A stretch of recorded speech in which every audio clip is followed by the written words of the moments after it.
Adobe Flash CS4 is widely used for web-based animations and broadcast animations, animations for mobile devices, and internet applications, and the list just goes on and on and on. And much of the animation features in Flash have remained unchanged for several versions until now. And I am super excited to be able to show you the new motion model in Adobe Flash CS4. So here on stage, I already have a symbol. And in previous versions of Flash, to apply a motion tween required working in the timeline as well as on the stage. So in previous versions, we'd have to create our own second keyframes manually. Let's select frame 24, and we'd have to go up to the menus here and click Insert, Timeline, and Keyframe. And then we would right-click in between them. And here I'm going to select Create Classic Tween because that's now what it is called, a classic tween. And now there's no animation, of course, because we haven't done anything with the object on the stage. So here I'm just going to drag it across the stage to change its position property. And now you can see we have an animation. But that took a few steps that we now otherwise do not need to take. So I'm going to undo a lot of this here. Okay, let's just get back down to just our object on the stage. I want to show you the new motion model, which is much simpler and much more powerful. In Adobe Flash CS4, the motion model is not timeline-based as it was in previous versions. It is now object-based. So what I'm going to do is right-click over the object on the stage. I'm going to select Create Motion Tween. Now you can see that Flash has already inserted enough frames based on a full 1 second duration.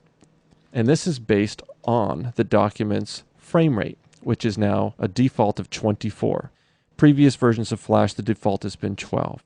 But 24 frames per second is the new default, and now we have a full second of animation on the stage.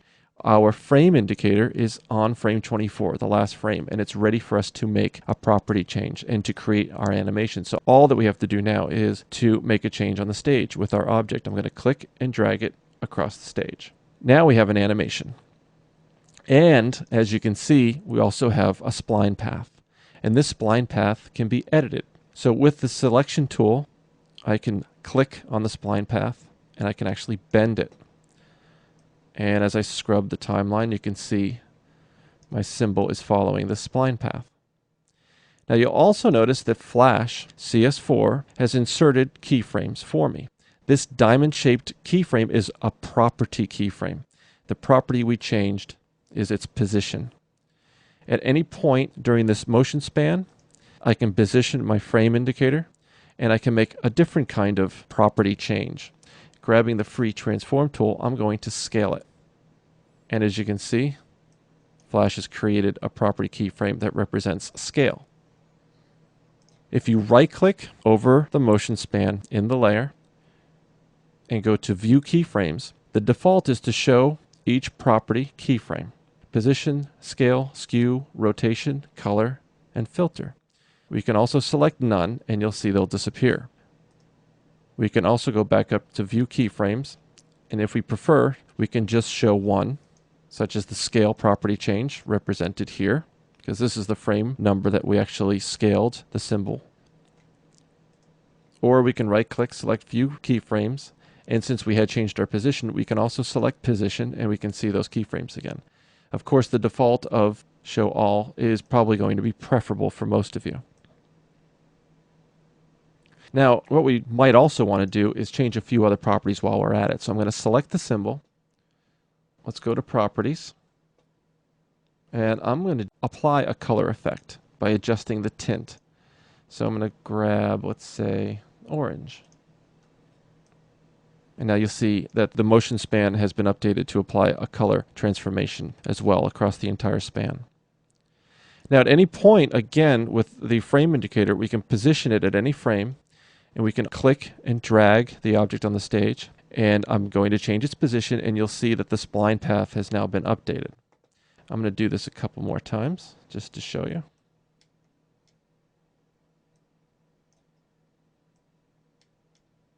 There.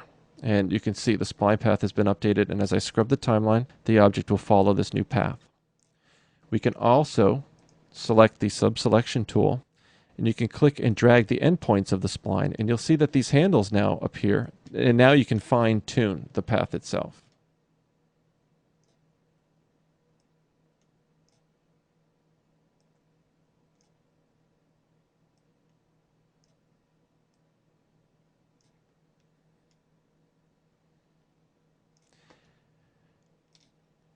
What is also another powerful new feature using this new motion model in Adobe Flash CS4 is the ability to adjust the duration of your animation.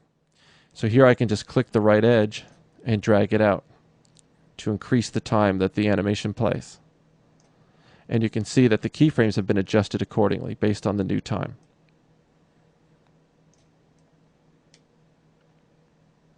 Also, let's say if you wanted to replace this object with a different symbol, we can delete it off the stage. And if you have another symbol in the library, with this layer selected that has the motion span on it, we can simply click and drag our second symbol to it. And now you can see all the information about my spline path and property changes still exist, except now the new symbol has replaced the old symbol. If you decided you didn't want to delete the object initially, all you have to do is just drag a new symbol to it. Just drag and drop it to the stage, and Flash will prompt you as to whether or not you want to replace the existing tween target object. I'm going to click OK, and you can see now the animation again has once been updated.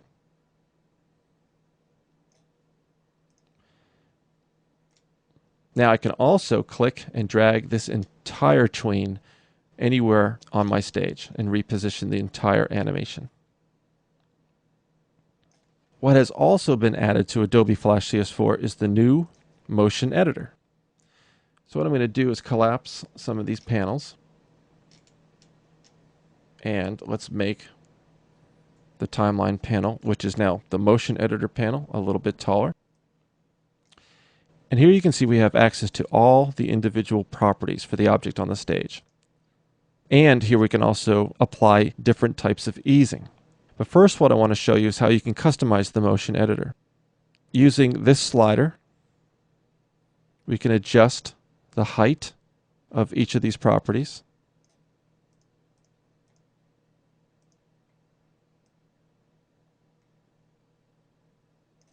And also, by clicking on a property, we'll collapse it and uncollapse it. And also clicking here on each individual property will expand that row.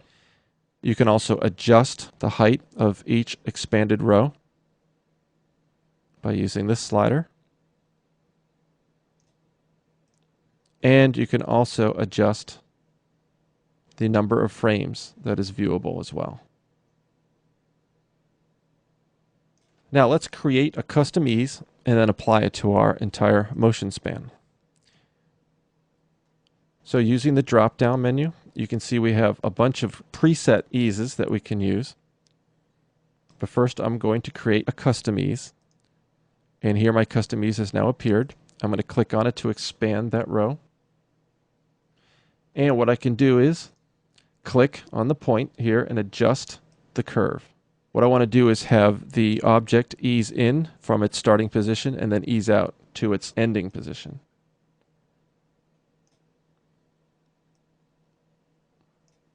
And that's what this curve would look like. Now, when we test our animation, you'll notice that the easing has not been applied. That is because to apply the easing to the basic motion property, all we need to do is now go to the basic motion property and use the drop-down menu to select the custom ease that we just created. And now I'm testing my movie again, and you can clearly see the difference. We have easing in and then easing out at the very end. You can use the motion editor to fine-tune your animations. I'm going to collapse the basic motion row, and let's expand the transformation row. And in the motion editor, you can see we can scrub our timeline, and we can see the animation on the stage be reflected in real time. But what we can also do, I'm going to go into basic motion, and this curve can be edited. You can click and drag some of these keyframes to adjust your animation. But what's even more powerful is the fact that you can right-click inside here and select Copy Curve. And what that will allow you to do is paste this curve to another property. So let's take Skew, for instance. I'm going to right-click in here and select Paste Curve. And now you can see the curve has been applied to our animation. So now we have some skewing taking place. And I'm going to collapse that, and let's also skew the y-axis. I'm going to right-click again, paste curve again, and you can see the animation updated on the timeline and on the stage.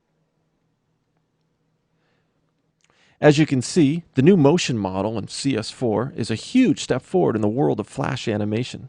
Combined with the new motion editor, animating in Flash has simply never been more versatile or more powerful.